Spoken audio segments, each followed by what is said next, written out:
Lumina City was a bustling place. People rushed here and there, but in a quiet corner a boy named Leo played with his cat, Snow. Snow wasn't any ordinary cat. He had these bright blue eyes that seemed to glow. Sometimes Leo thought Snow could almost understand him. Leo loved pretending to be a superhero. He even had a cape. He would swoop around pretending to save the city. Snow would often join in, leaping and dodging with surprising speed. One sunny afternoon, Leo was showing Snow his latest comic book hero. "Look, Snow," Leo said, pointing at the colourful pages. "This is Captain Comet. He's super strong and can fly." Snow rubbed against the comic book, his blue eyes sparkling with curiosity. Leo laughed. "Maybe one day we can be superheroes together, Snow." Little did Leo know his wish was closer to reality than he thought. Snow had a secret, one that would soon turn their ordinary lives into an extraordinary adventure. "Alarm! Alarm! We are being robbed!" A voice boomed through the city.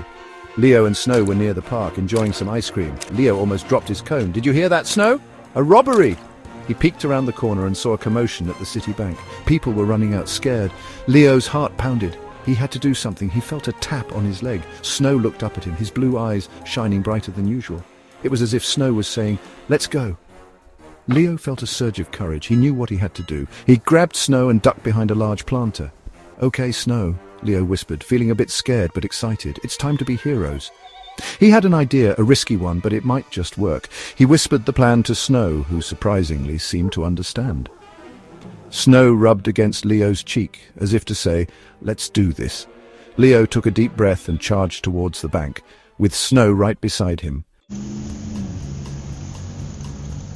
The city was buzzing after the bank robbery. The police were baffled. How did the robber escape so quickly? Leo knew the answer, of course. It was Snow's amazing speed and agility that had saved the day. But he couldn't tell anyone that. It was their little secret.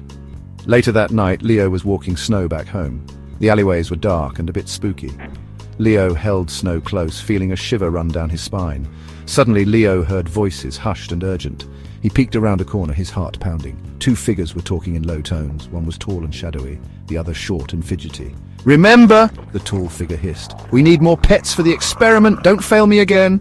The short figure nodded nervously and scurried away. Leo gasped. Pets experiment? What was going on? He knew something wasn't right. He had to tell someone. Leo decided to tell his best friend Maya about what he had overheard. Maya was known for her courage and was always up for an adventure.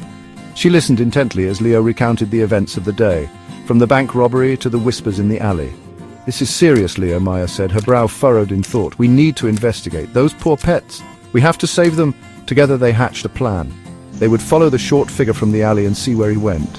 It was risky, but they were determined. Following the figure proved easier said than done. He was surprisingly quick and agile, slipping in and out of shadows like a phantom. But Leo and Maya were persistent. They trailed him for hours through the winding streets of Lumina City until finally he led them to a derelict warehouse on the city's outskirts. The warehouse seemed deserted, but as they crept closer they heard strange noises, whimpers, hisses, and a low humming sound. "This is it," Leo whispered, his heart pounding. "This is where they are keeping the pets." Section 5. The Shadowy Figure. Sneaking inside, Leo and Maya found themselves in a dimly lit, high-tech facility. Cages upon cages lined the walls, filled with scared and confused animals, dogs, cats, even a hamster. In the center of the room, a lone figure worked diligently, hunched over a table filled with bubbling vials and strange contraptions. "This must be the lab," Maya whispered, her eyes wide with concern. "But where's the short guy?"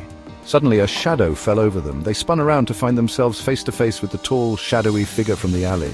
Well, look what we have here," the figure sneered, his voice a low growl. "A couple of nosy kids. How interesting." He stepped into the light, revealing himself to be an imposing figure in a lab coat, his eyes glinting with an unsettling intensity. "I am Dr. Shadowmire," he announced dramatically, "and these animals are part of my groundbreaking research." Leo and Maya exchanged a worried look. Dr. Shadowmire sounded dangerous. They had to get out of there and alert the authorities? "You're not going anywhere," Dr. Shadowmire snarled, pressing a button on his wristwatch. The room began to fill with a strange green smoke. Leo coughed, waving his hands in front of his face. "What is this stuff?" he sputtered, his eyes stinging. "A little something to make you more cooperative," Shadowmire cackled, his laughter echoing through the lab. The smoke was getting thicker. Leo felt dizzy, his vision blurring. He stumbled back, bumping into Maya, who was also struggling to stay upright. Just when they thought they were done for, a blur of white shot past them, followed by a fierce hiss. It was Snow. He must have followed them from the alley. Snow darted through the smoke, moving with incredible speed and agility. He leaped onto Shadowmire, his blue eyes blazing, and swiped at the doctor's face. Shadowmire howled in pain and swatted at Snow, but the cat was too quick. He dodged every blow, distracting Shadowmire long enough for the smoke to clear slightly. Leo, his head clearing, knew this was their chance. "Maya, the cages!" he shouted, pointing towards the imprisoned animals. While Snow kept Shadowmire busy, Leo and Maya rushed to free the animals. They rattled cages, unlatched doors, and herded the confused creatures towards the exit. Dogs barked, cats meowed, and the hamster squeaked gratefully. The lab was in chaos. Shadowmire, realizing what was happening, roared in fury. He lunged for Leo, who was freeing the last of the cats, but Snow was too quick. He leaped onto Shadowmire's back, digging his claws in and hissing fiercely. Shadowmire spun around, trying to dislodge the tenacious feline. "You little beast!" Shadowmire bellowed, flailing his arms. But Snow held on tight. He had to protect Leo. Seeing Shadowmire distracted, Maya grabbed a nearby fire extinguisher and aimed it at the doctor. "Get back!" she shouted to Leo, who was frozen in place, watching the scene unfold. With a loud whoosh, Maya unleashed a cloud of white foam, engulfing Shadowmire from head to toe. He stumbled back, blinded and disoriented, crashing into a table full of chemicals. The vials shattered, releasing a pungent odor that filled the air. Shadowmire coughed and sputtered, his eyes watering. The commotion in the lab didn't go unnoticed. Alarms blared, red lights flashed, and within minutes, the warehouse was surrounded by police cars. Officers swarmed the building, apprehending a very messy and very disgruntled Dr. Shadowmire. "You haven't seen the last of me," he yelled as they dragged him away. "My research will continue." Leo, Maya, and Snow watched from a safe distance, relieved and exhausted. They had done it. They had saved the day, rescued the pets, and stopped Dr. Shadowmire's evil plan. News of their bravery spread like wildfire. Lumina City hailed them as heroes. The mayor even gave them a special ceremony, awarding Snow with a tiny medal for his bravery. Of course, Leo and Maya knew they couldn't reveal Snow's true powers. That would be their little secret, but it didn't matter. They knew the truth. Snow wasn't just any cat. He was their friend, their protector, their superhero sidekick.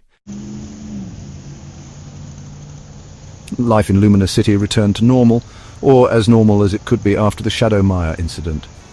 Leo and Maya continued their lives, going to school and hanging out, but things were different now.